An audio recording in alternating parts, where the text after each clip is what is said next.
Missing TV. Today we're going to talk about the case of the Annandale Jane Doe. She's also known as the Christmas Tree Lady. This woman was found in the children's section of a cemetery in Annandale, Virginia on December 18th, 1996. She had apparently committed suicide. Groundskeepers found her. Unfortunately, she left no ID. She evidently did this on purpose. She died by ingesting many Valium, drinking brandy. Not a wonderful combination. And apparently taping a bag around her neck over her head. It seems to me fight or flight would kick in there, and you'd automatically rip it off. And if you were so out of it that you couldn't rip it off, then you couldn't put it there in the first place. So I have my doubts. Many people, myself included, think that her case may be in some way related to the case of Mary Anderson. I will put her in the card right up here so that you can check her out if you haven't already watched her on my channel, because we did a whole video. She died in Seattle. This lady died in Virginia, obviously across the country from one another. However, like I said, there are some similarities, and we'll go over them as we go over the case. This lady was wearing high-end clothes, which the other lady was also wearing. Interestingly, this lady, she was wearing an Eddie Bauer hoodie, which is kind of high-end. She was also wearing 3 sweaters with a silk shirt under them. The clothes were called, I can't pronounce it. We'll come to it. It's sort of a French name, sold in Nordstrom, but we'll come back to it. She was wearing clip-on earrings. She was estimated to be between her 50s and her 70s. I think she was in her mid to late 60s, and most folks agree who studied this case. For one, the clip-on earrings. For another, the cassette tape that she had in her Walkman in her ears at the time that she died. It was Carl Reiner and Mel Brooks, the 2,000-year-old man. Carl Reiner and Mel Brooks, pretty old. When you consider Carl Reiner's son is probably close to 70 now. So that gives you an idea. She also had Monty Python's Flying Circus cassette. Again, that's something from my father's younger day, and my father died in his early 70s in 2017. That gives you an idea. She also had Jeff Foxworthy, You Might Be a Redneck If cassette. She had with her a tiny child's fanny pack, which was taped, as you see in the pictures, on one end. It was a pink Minnie Mouse, tiny fanny pack. Some people speculated that maybe she carried the pills in it, but that it meant something to her, because they never found a Valium bottle.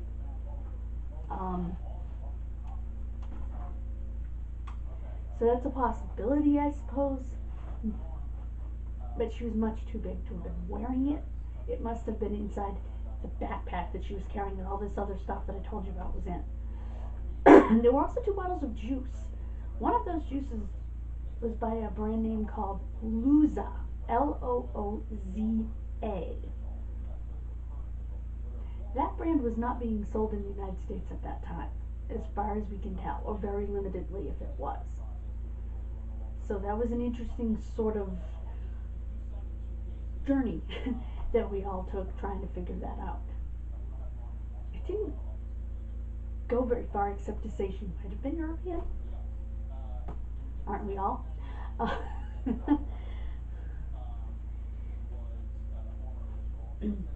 she was wearing a medical necklace.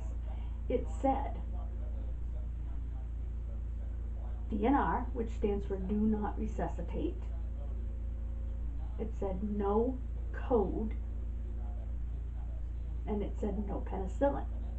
Now, one thing that struck me that nobody else has mentioned is why would you say DNR, no code?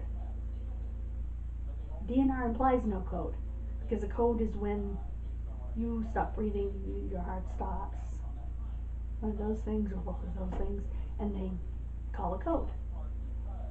They do CPR, they do paddles, they do whatever. DNR would mean no code. So I don't quite understand why she had both. No penicillin, she was probably allergic. There are a lot of people that are allergic. It's actually one of the most common medicine allergies that there is. She had a scar on her belly, straight down like that they believe might have been an old C-section scar.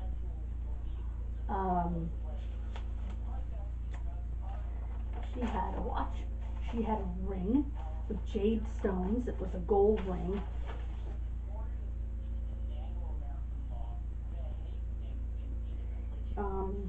As I mentioned to you, that brand was originally from Europe, and at some point, not long after, or right around that time, it was bought by Frito-Lay PepsiCo, the Lusa brand.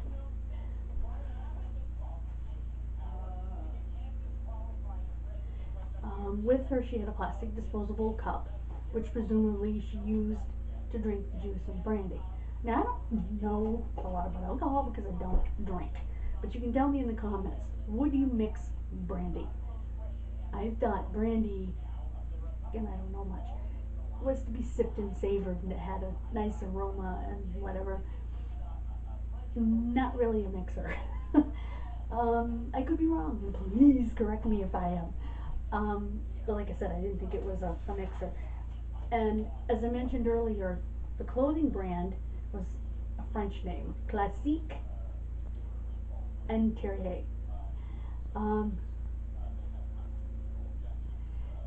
So that doesn't mean anything because it's actually sold at Nordstrom. What does Nordstrom is price-wise. I've never been in a Nordstrom. So I guess Classique and Terrier is now sold at Walmart as well. Not a brand I've ever heard of or ever seen, except in this case. She requested no autopsy. What was she hiding, I wonder? There must have been a reason she requested no autopsy. Her description, again, getting back to Mary Anderson, is very similar. They both had slightly differing shades of dyed red short hair. They were both obese. They were both older.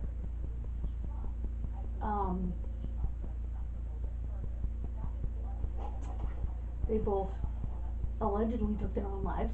I have questions in both cases.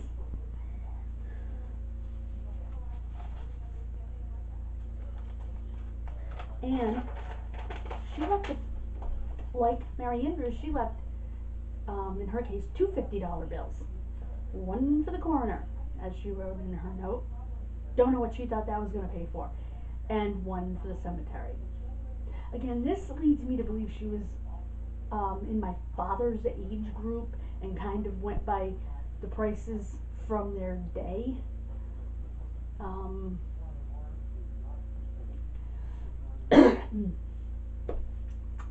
But I hate to tell you, $50 is not going to pay the coroner, and it's sure as heck not going to pay the cemetery. Matter of fact, you don't even have to pay the coroner in a case like that.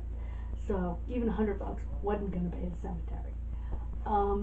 But is there a reason she wanted to be buried in that cemetery? Because that's how I took it. She wanted to be buried there. Did she have a child there? Did she have other family there? And she, like Mary Anders, said she didn't have any family. Well, if you don't want to be identified, you don't admit you have family. Um, and her note was very similar to that of Mary Anderson. Just a simple note, I took my own life. Um,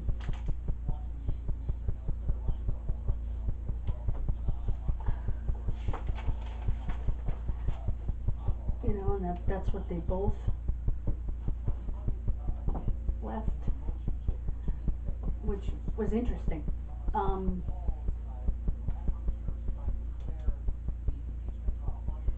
she was 5 feet 10, 157 pounds. Her nails were also done, like as Mary Anderson's were, only hers were red. Can't imagine. Oh, and she laid down a plastic sheet, so she didn't have to lay on the dirt in her fancy clothes or grass or whatever. They say there wasn't really any stones around where she was. She wasn't laying in front of a specific stone. She just placed the Christmas tree there. It was 8 inches tall. It had red ribbons and gold balls. Um, I'm thinking, I don't know, maybe the Christmas tree meant something to her. Maybe she had lived in a small apartment and that's what she had. It appears that she must have taken a taxi to the cemetery. This was a fairly large cemetery from what I was able to gather online. If you find a grave, for instance, you can see the number.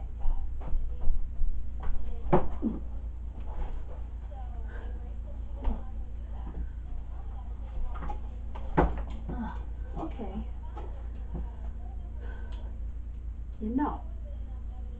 I was just thinking that they say she took Valium. Does that mean they know how much was in her system?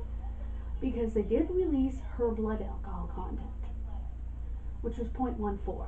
This lady was drunk. Like, falling down drunk.